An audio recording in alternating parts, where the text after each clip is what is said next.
The NCAA always likes to tell you, loves to tell you, about the person who gets the 3.9 grade point average in mechanical engineering and is a great athlete too. And those people exist, but they're extremely rare. And their primary activity in college is supposed to be getting an education.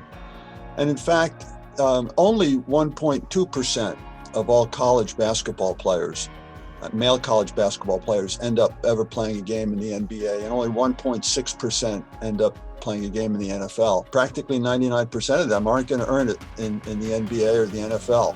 In college sports, that's called eligibility maintenance, and it's a dirty little secret of where colleges and universities and some of our best institutions of higher learning will do backflips and jump through hoops to do anything to keep certain athletes eligible so that they can be part of the revenue generation machine rather than getting a viable education. We have countless cases of academic fraud and academic issues year after year after year.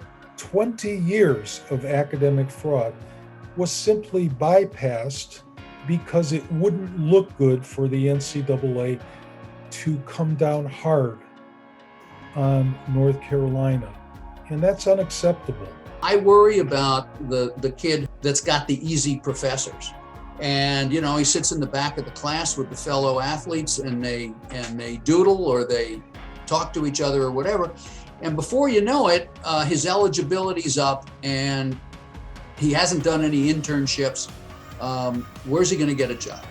Oftentimes there are about 10% of the specially admitted population, mostly in football and men's basketball, that are reading below the 4th grade level.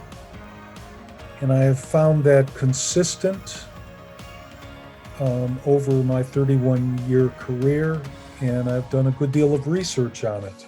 We found through the recruiting process, they tell you you can major in X, but when you look at their roster, there are no other athletes who are anywhere remotely close to taking, having a biology major or a pre-med or something that's going to require a little bit more time. So they push a lot of times these athletes into majors that fit with football instead of letting the athlete decide what's good for them. I never thought I'd quote Woody Hayes. My job as football coach is to get every ounce of football ability that I can out of those players. In return for that, I have got to make sure that they get a college education, a meaningful college education.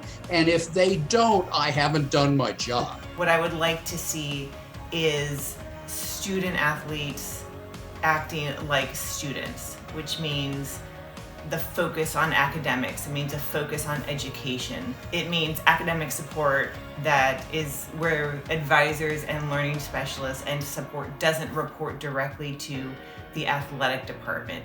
We're our own entity. You're at this university with all these resources, yet they keep you boxed in just so you can help build their wealth. And then once they're done, they discard of you like you're a piece of trash. NFL stands for not for long.